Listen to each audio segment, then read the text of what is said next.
Live, our live podcast where we just jump on here, shoot the shit about benching and or whatever. I enjoy getting to shoot the shit about some football because sports are pretty much a non-subject right now, huh? It's driving me nuts. Um, but that was fun getting to talk a little football. Tom Brady going to the Bucks. I got some great questions today. I'm super excited to get into it. First, a swig of coffee for the working man. I got my Mets cup. Hopefully, they can do something this year if baseball resumes.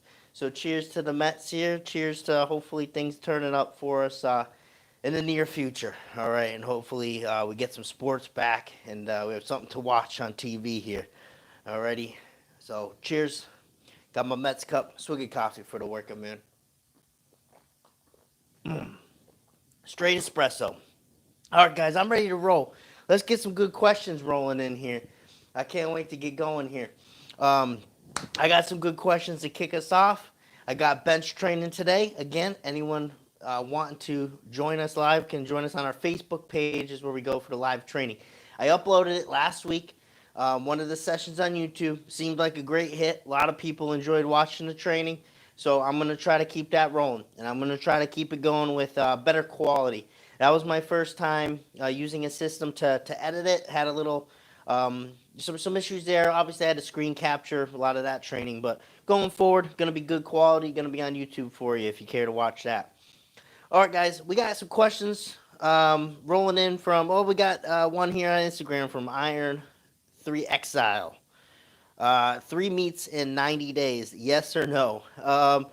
Well, I typically would advise against it. It really depends on your goals and how you train. All right, if you're someone that trains heavy all the time, then you're technically pretty much ready to go at any particular time for a meet. So it really depends on your training, I'd say, and then your recovery capabilities. Generally, I'd recommend against that though. But if you're just benching too, that's a whole different story. You can definitely handle more benching. You know who's crazy with frequent competing is Greg Powell out in Texas. That guy is crazy. He's a fantastic bencher. He's 50 plus now, benches over 800 pounds, and he does a meet, it seems like, every weekend. And this guy, he's sponsored by Titan. He's a fantastic lifter. I enjoyed talking to him at the Arnold this year. I would really love to go bench with him, but he competes like every weekend. Totally crazy. Sip of coffee for the working man. Red Creek Smash. How we doing? Question: started my off-season training in February. Didn't bench with barbell, all dumbbell work. Had a chance to hit the gym a week ago after 7 weeks of no gym. That's always fun. I know Georgia's open. I got a guy in Georgia just started training again after 7 weeks of no gym and could barely push 125 for three. Max bench is 154. Likelihood you can make up for lost time and PR with meet in mid-August. Yeah, I wouldn't be too concerned. Typically, and I tell most of my lifters this, the work that we can do, if you've been doing dumbbell work, things like that, I'd really try to attack like shoulder stability, things like that. Um, but for some, you're gonna see a decline, definitely. And then I also have athletes who actually just got back into a gym, and in that period of time, they're repping out like almost their max now. Um, she's bench 150 for a triple, so it could definitely go either way depending on where you're at. She benefited a lot from just dialing back. We already did the whole technique. She dialed back. We did a lot of shoulder stability stuff. Um, a lot of push-ups or whatever she had available. But some are also going to take that step back. But I tell you not to worry because it's not for lack of, like you're not losing muscle. Okay, it takes much longer period of time to actually lose substantial muscle. So it's nothing in regards to that. And if you've been training with dumbbells, then definitely wouldn't worry about that. It's going to be more related to the nervous system. Just get familiar with the movement again. Just going through that movement pattern and everything that is required in the bench press, all that technique, getting that back, that's going to take a little bit of time, but not as long as you think. And if you have a meet in August, you have plenty of time to get back to where you were. And there was likely, if anything, there's probably one aspect of your training that probably wasn't getting hit as frequently as if you were in the gym when you were training at home. And it's finding that weak link that hasn't been hit as often. You know, things that you used to do in the gym, maybe you're not doing now. You're trying to replicate, but you're not able to do it. Finding that weak link, picking up on that quick, that'll put you right back to where you were and hopefully above. So I wouldn't stress out about that. That goes for anyone who is coming back and has experienced a decline in their lifts. I would not worry about it. Again, it takes a while to actually lose strength, via muscle mass or anything like that. So it takes a long time to actually lose muscle mass. So I wouldn't worry about that decline because you're going to pick it up quick. It's usually related to the nervous system and just getting familiar with the movement again. So you'll be just fine. We had another question, I believe, back here. I'm stuck at 300. Any pointers? I was stuck at 315 once for over a year's period of time, my friend. So I definitely understand what you're going through there. I do have some pointers. I would definitely look to address any weak points you may have. Okay, and that's the hard part, is identifying weak points. You know, for myself, at that particular time, things that I need to work on most were going to be overhead press, was something that really dug me out of a lot of holes. Getting that overhead press strength up. Huge weak point, really shoulder development in general for me. Something I always look to increase when I'm in a plateau. The other thing was I was doing so much competition style benching, and I get so much out of the technique. I get so much out of creating a good arch, my short little stubby arms, that I had to take myself out of that type of benching and put myself more into just like this rugged, like you see football players in the college weight rooms just heaving weight off them, with good technique, good control, but feet up benching, closer grip, lengthen the range of motion. Those are all stuff that helped me tremendously, and I still do today. After a period of getting ready for a meet, I'll always go back to, all right, get some feet up work in, closer grip.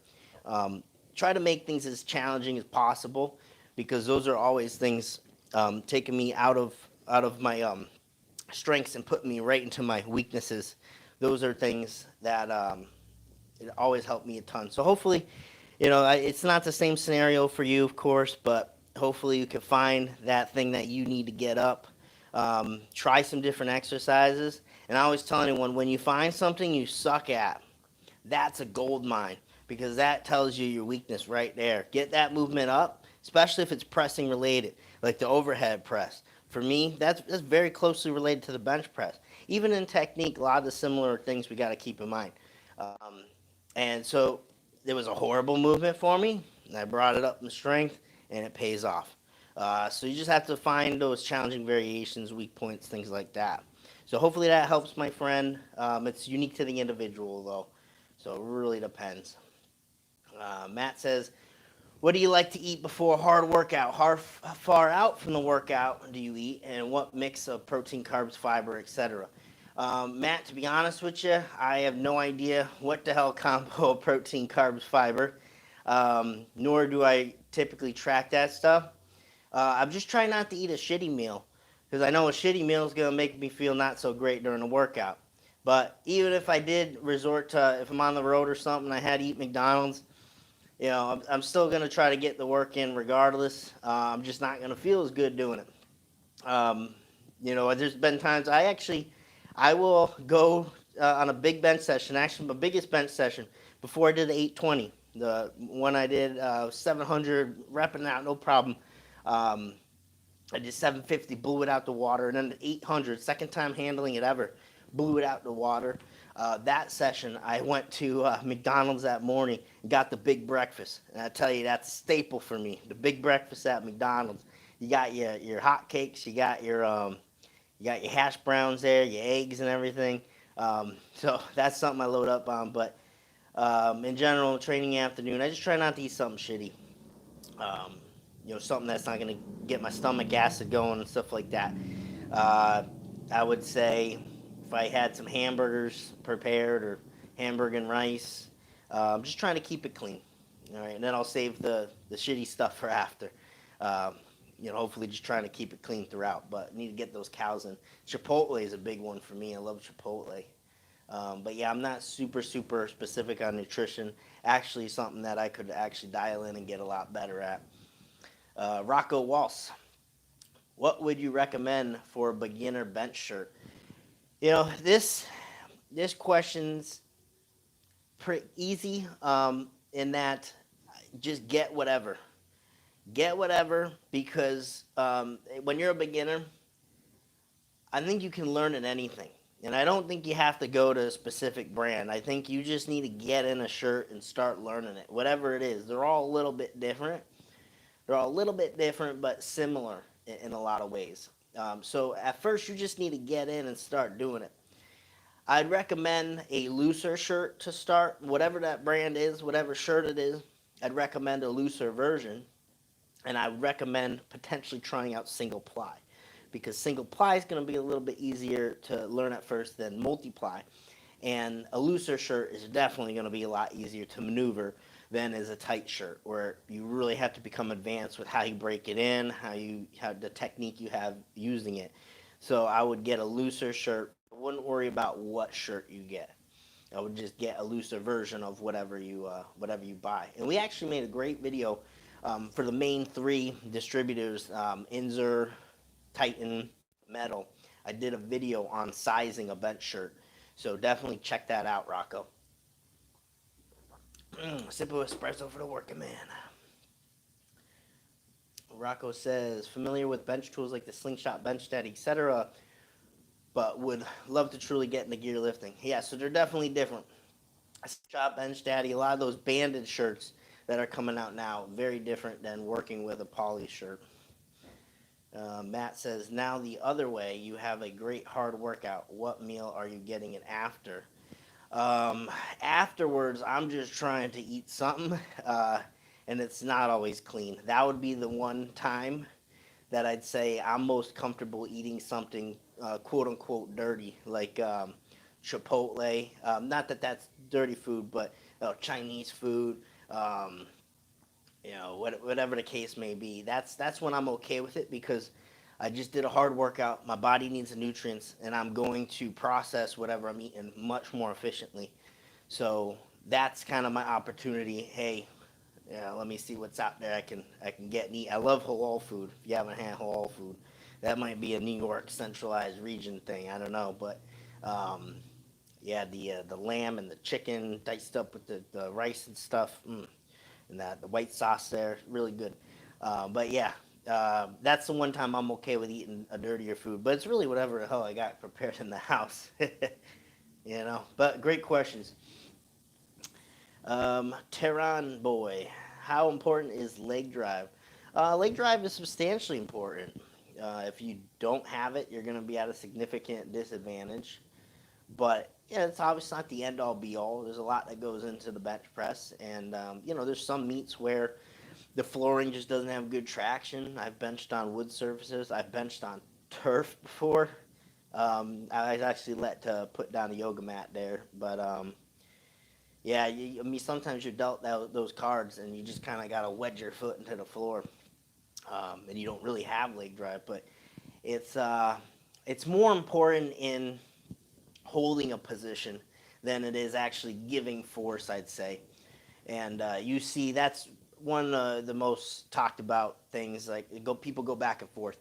You see some lifters who really dip it and use a huge push from their legs, and you can see that jolt. And then other lifters like myself.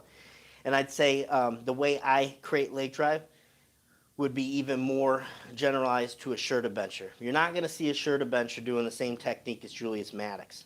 All right, if a Shirta bencher was doing the same technique as Julius Maddox, they're going to have a really hard time, because you really have to keep positioning as that shirt is pressing you down and whatnot. As a raw lifter, you can get away with those big pushes a little bit more.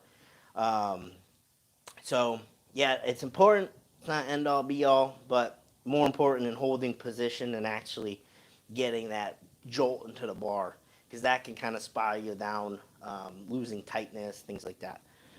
All right. And more questions popping in here on the Instagram, YouTube. Kevin Outland, how important is body weight to bench press? Body weight can be hugely important. Uh, the quickest way to see your bench go up is to gain body weight. So if you're ever in a plateau and you're okay with gaining a little weight, you're gonna see your bench press go up more than likely. All right, just with the same training you're doing probably. So body weight hugely important. One of our lifters, Adam, he just went down about 20 something pounds, okay? And that's a substantial amount. His bench dipped for a bit, which is typical, especially someone who's been in it as long as him training. Um, he's not capturing any of those quote unquote newbie gains or anything like that. He has to scrap for those extra pounds. He dropped a substantial amount of weight. Now he's leveling out, and he's actually back about where he was at his prior body weight, which is fantastic. So if you lose weight, it's tough. You're kind of in that maintenance phase. You're trying to do everything you can to maintain your bench. Can you potentially add to your bench? Yeah, absolutely. Is it likely? Depends where you're at. Nah, not usually. But if you gain weight, quick way to add to your bench. And it might be a good solution if you're in a little bit of a plateau, can't seem to get things going. Elliot, hey Ben, I've been struggling with my bench now. It's stagnating now at about 80 kilograms for 3 paused reps. I know that's super weak. It's all relative, my friend. I'm struggling to add weight or reps and not sure what to do now. All right, so let's break this down for Elliot here. He's struggling with his bench. He's stagnated. 80 kilograms for 3 paused. So what the hell is 80 kilograms? Let's double it and add a little. So about me 200 pounds or so for 3 reps. Struggling to add a weight or reps. Not sure what to do right now. So I'd ask you what your body weight is. Because typically I can see you progress. I don't know what your training's like. I really have to dissect what your training's like. You say you're doing pause reps, so you're already getting some good pause training in. You know the value of that most likely. How many days are you benching? If it's only one day, I would add another day. How much benching are you doing? If you're only doing one bench exercise, I would add some more benching. How much accessories are you doing? And what kind of accessories are you doing? I would look to potentially add some more volume there or be more pinpoint to what your weak points may be. Where do you stall out on the bench press? Let's identify that, see if there's a weak point there. So if you want to shoot me a little bit more background information in a sec there, we can get a little bit deeper there, Elliot. But those are some things that you'll want to look at. Alrighty. Oh, guys, got some questions that came in from Instagram the other day that I'd love to hit on. Got a great one here from Adam. Speaking to Adam, he's one of our full coaching lifters. Speaking of Adam, are any physical measurements important for choosing optimum bench technique? So I imagine that he is referring to actually taking a physical measurement like forearm versus the upper arm here. You're actually measuring the proportions, things like that. No, there's never a situation when I'm working with someone that I'm actually going to pull out a tape measure or anything and get those kind of measurements, because usually I can just see what I need to see, and that's basically all I need to do with them. I could tell, hey, is this going to be a good touch point? Is that going to be a good touch point? Just based on how that alignment looks when they're in the bottom position and what they're doing. So in determining grip widths too, it's even when you're in an optimal, you're stacked. I mean, people go wide sometimes, people go close for different reasons. So, there's no measurements that I take just to see where, maybe the optimal place for your grip, because you might be stronger in a different variation. You know what I'm saying? So, no, I don't do any measurements like that. But where I would find that to be of most value, most likely, would be just looking at someone's limb length in terms of their lower body, the legs. Do they have the reach with their legs to actually get their feet flat and wide, like I teach a lot of times? And if not, it might be beneficial, because at the meet you don't know if you have blocks or not available or how much traction they'll give you. then they would go toes back more than likely if they're struggling with that. I have a lifter right now who he's tight. I work with a lot of 50 plus lifters, and they're just tighter. They're tighter. They don't have as much mobility to get their feet out. So I say, hey, don't worry about having your feet out in this wide position. Just get where you can. And if they can't really keep their feet flat, if they're rolling to the inside of their foot and the heel's coming up, the back side of the foot's coming up, right? Then hey, let's just bring it to toes back. Right? It's probably going to be much more of an effective use of our technique there. Okay, so hopefully that answers that for Adam. We got a couple triceps questions here. At the Hybrid Hillbilly, how often do you hit heavy low rep tricep work? In regards to that, I would say every bench session is going to have probably some low rep heavy tricep work, and that would be in the form of secondary movements. So we're talking close grip bench off boards or floor press or pin press, mid-range stuff like that. All right. And if I'm in a raw cycle, it's important to distinguish. That's a regular thing for me in a shirted training cycle, or just when I'm focused on hitting a shirted bench. When I'm focused on raw benching, different story. A lot of it's probably going to be more geared towards just working that bottom range. And I still train triceps, but not with, I guess, as heavy an emphasis. And that's where raw differs. Great podcast coming out this Thursday. If you guys listen to the Benchcast, entitled "Can You Be Great at Both Raw Benching and Shirted Benching?" And I just get into the nuances of each and what makes you a good raw bencher versus what makes you a good shirted bencher, and if they play into each other at all. So great little podcast this Thursday. Going to pop out. If you listen to the Benchcast, please check that out on iTunes. I believe we're on Spotify and everywhere you stream podcasts. So check that out, my friend. Keith Rapp, talking about triceps. Got another tricep question. What are some of your favorite exercises for building tricep strength? So that would, my favorite, man, I'd have to say probably some kind of a board press. I enjoy doing those. Really smokes the triceps. Swinging dead press is also something that I went and trained with Rich Putnam last summer. Here's something he showed me last summer. I believe it was last summer. Went up to his place, upstate New York. His crew is amazing. A lot of great benchers there, and they just train out in his backyard, his barn.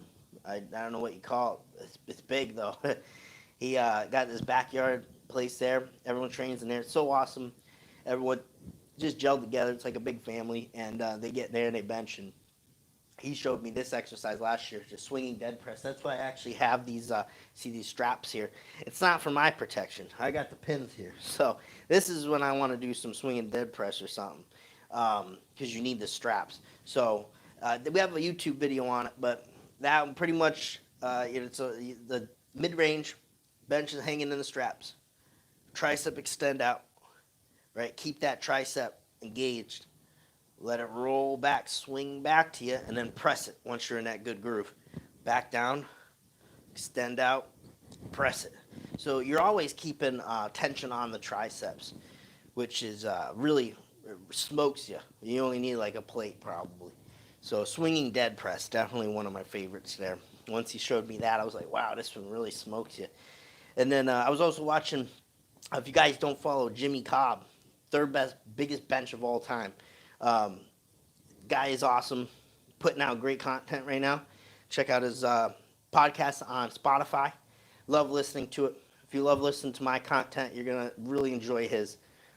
Really good insight from a fantastic bencher, one of the best all time. So check out at Jimmy Cobb, or Colb Strong, I'm sorry, at Colb Strong. Check out his Power, I believe his Power podcast or Power Bench, something like that. You'll see, he always posts about it.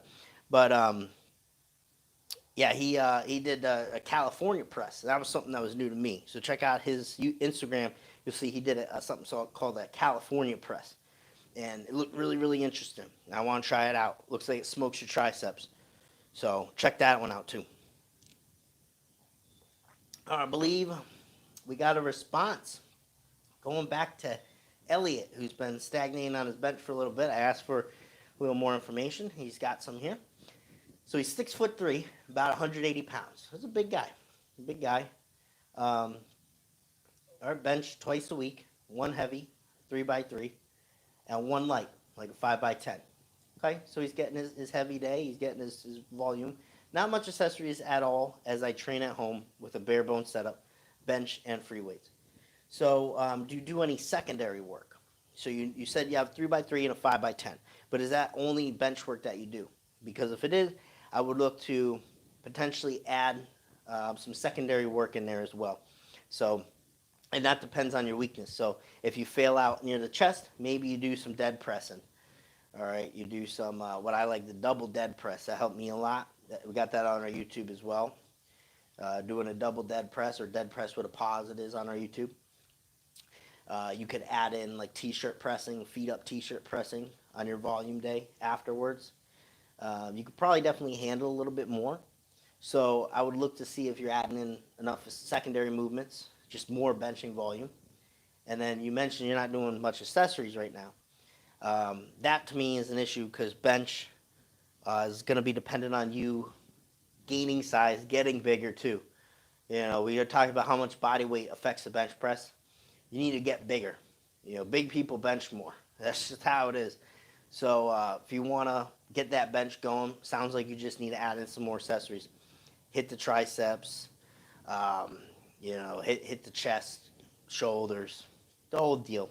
Really smoke your back. Back, especially once you learn how to use it, the back is going to be huge, especially if you're a longer arm bencher. You're getting in tune with your back. Tehran Boy, how much online coaching costs? If you're interested in our online coaching program, anyone listening, you can check it out on our website. And first, I would just like to go through the application process for you, see if you're a good fit for our program. Because sometimes it just doesn't seem like a good fit, and I'll point someone in a different direction. And then sometimes it's a great fit, and then you know, we'll get the ball rolling. So, but first, just go through that process. If you're listening on Instagram, links in the bio. If you are watching on YouTube, links in the description. Go to our website, coaching page right there for you. All right. So I'd love to, and that's totally free to just go through that consult and fill out an application. I'd love to see how I can help you out. Toyabusa, hello, greetings from Netherlands. How we doing, my friend? I hope everything's good over in the Netherlands. I'm not sure where that is. I'm sure it's out there somewhere. I'm very geography, not very good at that. So I hope everything's going good. I know the world's kind of crazy right now. We got a great question from @JSanders123. Guys, these are the same people every week giving me questions here on the IG stories. So you're watching on Instagram, guys. Step up the game here. Monday I post out the questions thing, and that's where I come up with these questions. So I'd love to hear from more of you. It's usually the same people, which I really appreciate, but I'd love to hear from more of you. Even if it's not a question, you just want to shoot the shit about a topic. You know, that's what bench talk's all about. We don't have to just talk bench. We can shoot the shit a little bit if you have any questions. Or just want to, you know, shoot the shit. J Sanders 123. Can bands and chains be alternated each chest workout or hit just one in 4-week cycle? So he's asking if you can alternate bands and chains, you know, week to week, or you want to go through a training phase with them. And typically I would say you want to go through a phase because now you could do it every other week. You could switch up the variables. Depends on what you're doing. Like a conjugate style program, I can see you doing that very effectively. But typically I would like to do something in a phase, whether it's a 3 or 4 week phase, even 2 week, you know, so you can see and monitor that progress. So, you know, you may actually deadlift what our bench, he's referring to bench, you may bench more with chains than you bench with bands, and the other way around, vice versa. All right, even when you have about the same tension.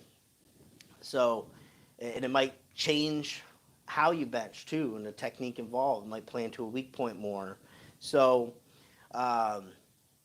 I'd like to see phases because then you can monitor progress week to week. Okay, you can monitor progress week to week. So if you're doing like a build up, RPE, whatever, and each week you're building upon it, then it's easy to monitor that. If you're alternating each week, it really depends on what you're doing. It's harder to see what's going on unless you're comparing it regularly every 3 week cycle when you get back around to it again or something like that. So usually I would say phases would be the best approach to that. The hybrid hillbilly, who's the most underrated bencher? If there's an underrated bencher out there, my friend, I probably don't know them. I probably don't know them. Like I said, I'm not a great fan in terms of what I definitely don't really keep up with raw benching. I'm just not interested in raw lifting very much. Um, WPO stuff, I like watching that. I love watching multiply lifts, but I don't know if I have a great answer for that. To be honest with you, I'm not a great fan of the watching regularly, so I'm not good with answering specific people like that. I can tell you some really impressive benches. Um, Obviously, I think of just Tiny Meeker in general. Every time, man, even if it's training or competition, every time I see him post a bench video, that shit moves fast. Um, and he gets a lot out of the shirt. He got that shit dialed in, and that shit moves fast. And I would see his training videos, all different types of shirts, all move super fast. It's just really impressive to watch. Definitely motivating for me, watching a guy like that, just heaving weight, just crazy fast. Obviously, Ryan Cannelli, another great bench presser, um, arguably the best.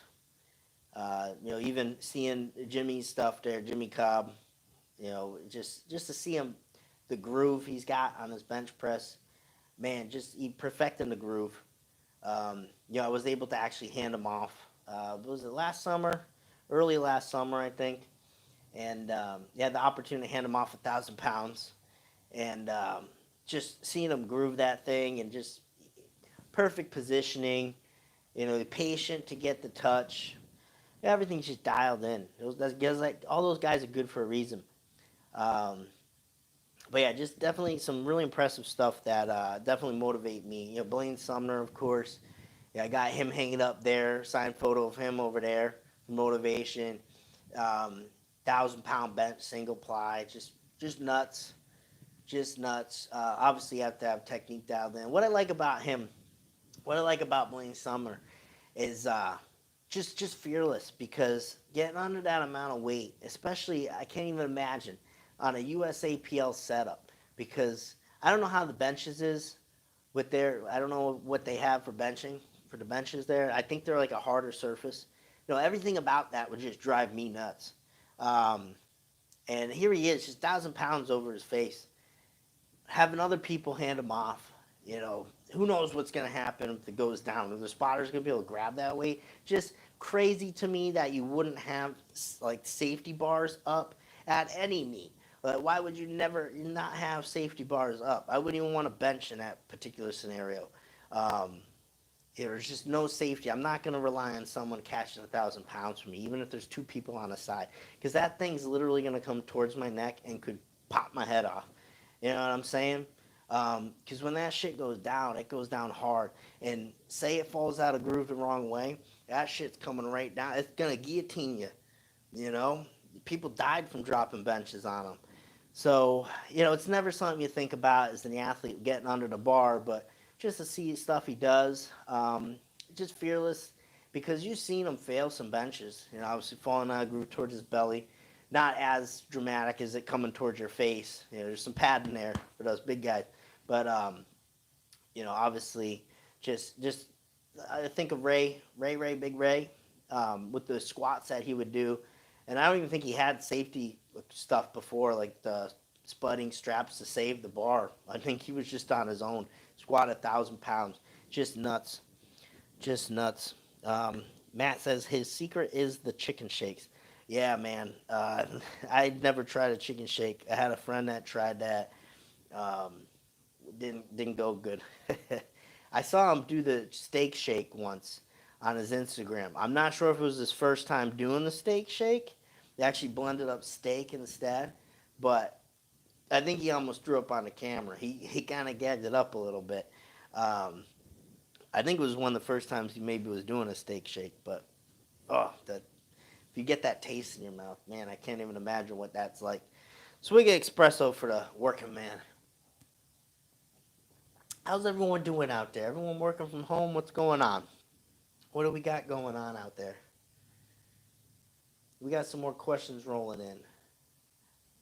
Thanks, Coach. I'll add some more pressing movements and more work for back and triceps. Love your videos. See you on the bench. You got it, Elliot. Hope you see that bench jump up, my friend. Yeah, guys, let me know what's going on. What you guys are working from home or something? You waiting for the gyms to open up? What's going on out there? Nicholas Gonzalez. Hello, I would like to know your recommendation. I suffered an injury to my biceps doing deadlift. I'm sorry to hear that, my friend. I have to do kinesiology, but you would do it in my case. Sorry for the bad English, but I speak Spanish. So I'm going to try to dissect that for you, my friend. I have to do kinesiology, but that's a study of movement. But you would do it in my case. I'm not sure what you're getting at there, my friend. Maybe if someone can clarify maybe what he's getting at. He has to do kinesiology. Sounds like you still have to do demonstrations or some type of work. Uh, the the deadlift you could do. So if you hurt yourself some way, you could still put like a strap, like one of these things. You could, I don't want to look like I'm hanging myself here, but you could put that thing around, you sling it around, and then put it around the bar, and then you can essentially kind of go through a deadlift movement without actually having to hold on to the bar. So that'll take your biceps completely out of it. So that's one way to still get the deadlift movement in. Yeah, I hope that's what you're kind of getting at there. Brainchild designer. Where are the yellow straps on the bench from? Are they just ratchet straps? Yeah, I imagine they are. I just got, these are toe straps.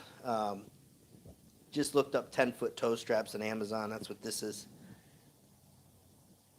Toyabusa. Can I be strong in the bench press by doing only bench press? I don't like to do other chest exercises. Yeah, you could definitely see your bench go up. Would you maximize your potential? I think you'd make better progress doing other things and adding more accessories in. But yeah, I could definitely see you getting stronger just doing bench variations, for sure. I mean, that's specificity at its finest. But I think you'd make a lot more progress adding in more. So, Rockstar SMG. Should I sink the bar in my chest or just hold it on my chest? So, touch pressure. It's a fine line. So you don't want to just hold it because that would be like a spoto press. You don't want to sink it to lose position either. So you want to deload that weight somewhat, but not too much, if that makes sense. You know, because you don't want it to be like a spoto press right near the chest. That's a tougher variation. So you want to have some sort of deload as a raw bencher. As a shorter bencher, as soon as that thing touches, you're usually getting a call. Brainchild designer, you mentioned a few people you follow. Follow. Do you have a few people you suggest we follow? You were answering my question now. Thanks, Ben. Yeah, so definitely I said Cole Strong, great one. You know, he's someone that's putting out content now. There's a lot of great benchers, but I don't know if you're going to learn much more than just kind of watching them lift, because there's not as much content from them. Tony Carlino, he's a good bud there. I've benched with him a few times now. We had him on a podcast. You can search that back. That was right before he hit his 905 bench. And sometimes he does some Instagram stories too, where he'll answer some questions and things like that. But he's a fantastic bencher. Definitely give him a follow. But yeah, those would be some people. Cole Strong, definitely, because he's putting out podcasts now. I'm really excited to see. He's even got one of those Patreon things, membership things, where you can see his training, follow along with him. Fantastic bencher. So definitely highly encourage that. Matt says, I got new patients today, which is great. That's awesome. Matt's a PT, by the way, so great that you're still able to keep working, get that working. Rocco Walls, yep, working from home and training in basement gym. That's awesome, my friend. Great blessing for those of you who can continue working at home. I know a lot of struggling right now, but hopefully it's mostly temporary for most of you going through that struggle. Uh, Matt says he's talking about K-tape. Oh, kinesiology tape. Um, to wrap up his bicep? Man, I don't know. It depends how bad it is. I think if the thing's torn off, you might want to get it fixed. All right, currently hitting some close grip board press right now. This is from Kevin Smith. From your video the other day, just finished up 5x5 pause squats and a 6x2 comp bench. Awesome, my friend. Keep that rolling. Sounds like a good session there. Awesome, you can still get some training in. Yeah, I'm fortunate enough to have the space here, do everything I need, but today's training is going to be a little bit difficult because with just the wife to hand me off, I have to break in a new bench shirt, size 52, which is a super aggressive break-in for me. So hell if I know how it's going to go. I doubt we even get the bar out because I can't offer any strength getting that weight out. So um, I think what's going to happen is I'm just not going to be able to get that thing out, and I'm going to have to do some volume in my looser shirt. But we'll see how it goes. I'll probably just throw on the RAM or something, or do some volume.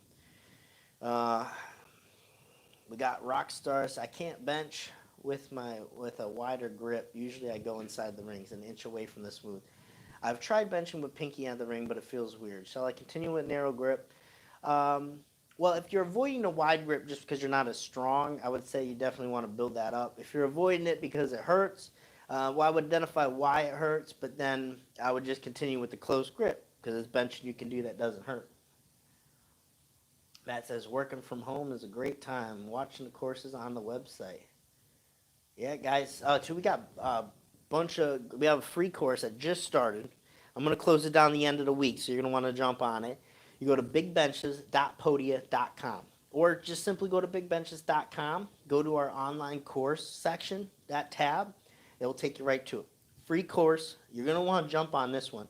Next month's is called Bench Doctor. That's another free course. We do one once a month. Then we have our big flagship course, okay, and it's $99, or you can do 3 payments at $33 on a monthly basis. So if you're looking for something to do, that course is loaded with information. We got bench clinic video on there. We got hours and hours of content. Everything's moduled step by step, just like going through classroom. So check that out, okay? Check that out if you're looking for something to do, all right? We got Rocco, it sure is a blessing. Wishing the best for those folks having trouble or in danger of losing a job.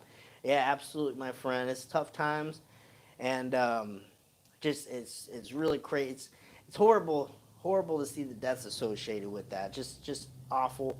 And then also seeing just the unemployment, millions and millions of people not having jobs now, and just the feeling of insecurity they have. Can't even imagine right now. It's tough time for everyone, but awesome if you can keep working from home. And you know what? I find a silver lining in this, at least from my perspective, definitely forces you to get creative. Forces you to get creative with what you're doing. Come out with different content. Care for your athletes in a different way, different capacity. I don't know if the regular live stuff, the live training sessions, this podcast, Bench Talk Live, I don't know if I'd be doing that stuff if it wasn't for being here right now. So doing a lot of different things. Got coming on Instagram.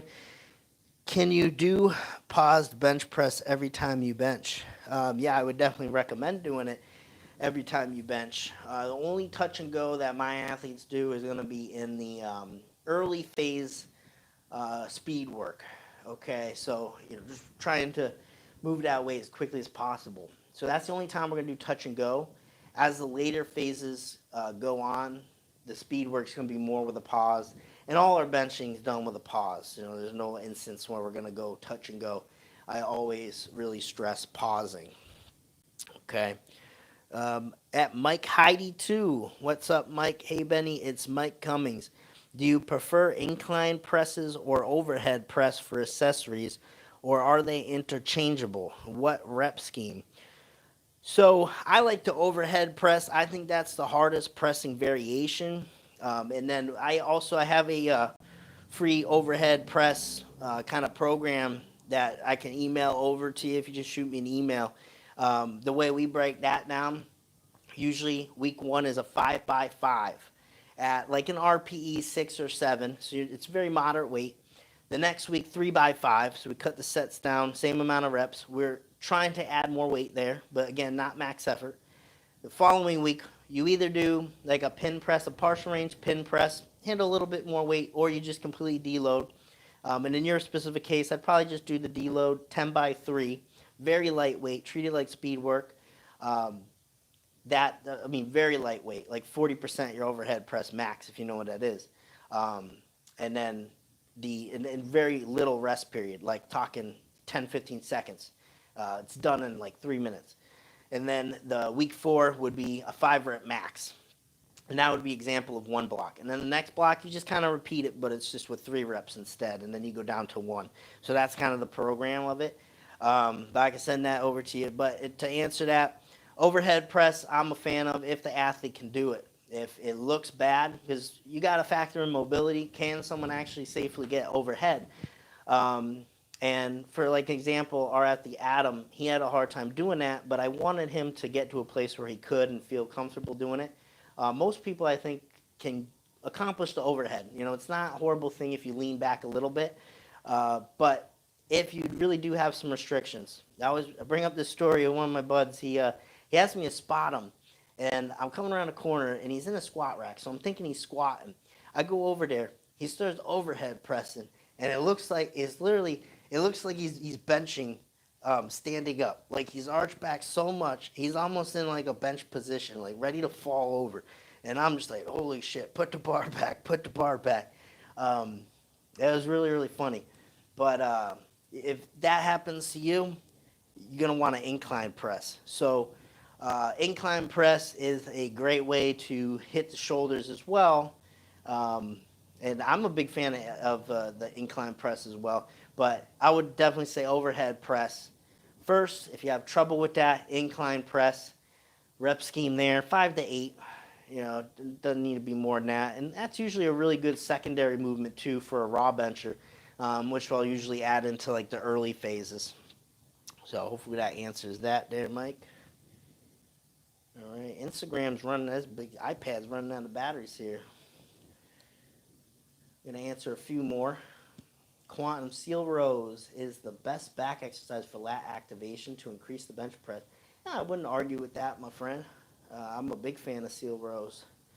Elliot, these live bench talks are great. They are so useful. So thank you for doing them. Hopefully, you keep doing them. Appreciate you tuning in, Elliot. Yeah, I just want to kind of do something different. This is going to be a longer format. So, you know, these are usually spanning from 40 minutes to 50, somewhere in there. And then the Thursday episode, if you're listening on the podcast, the Thursday episode is much shorter. I'm trying to keep that to like 15 minutes, just kind of talking about a topic and leaving it at that. Got a good one coming out this Thursday, so please check that out. But appreciate that. What's your best raw bench? 440 in competition. But I don't really push the raw bench. You'll kind of hear why in the podcast this Thursday. KB, hey Ben, I appreciate the content you have out on geared lifting. I have a sizing question. I'm looking to get an SDP, and I measure at 53.5 around the shoulders. And they generally recommend bumping up 2. He's around 54. That would be a 56 for him. I have 3 to 4 years of experience in a single ply and a double ply Rage X. Been struggling to touch in 52 Rage X double ply recently and need a new shirt. So you said you're looking to get an SDP. You measure 53.5. You've been struggling to touch a 52 Rage X. I'm not sure how the sizing is on that. I don't know if it's a little bit different. That's going to matter. But in terms of, so they recommend adding 2. And I'd say that's a safe bet for, like for me, I would be sized, I think, around a 56.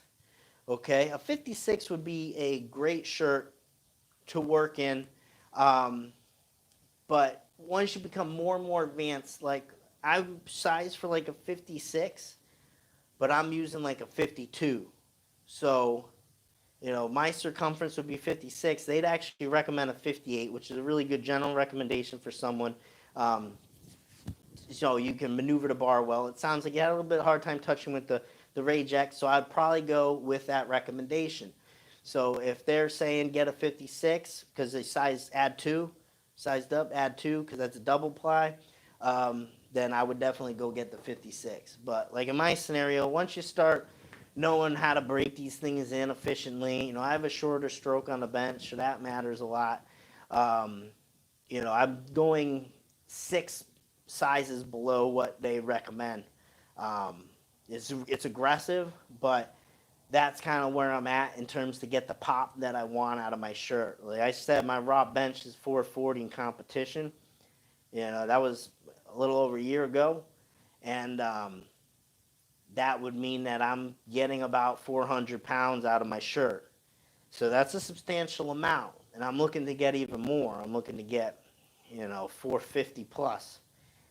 So I really need a tight ass shirt, So it's a process. It's a process.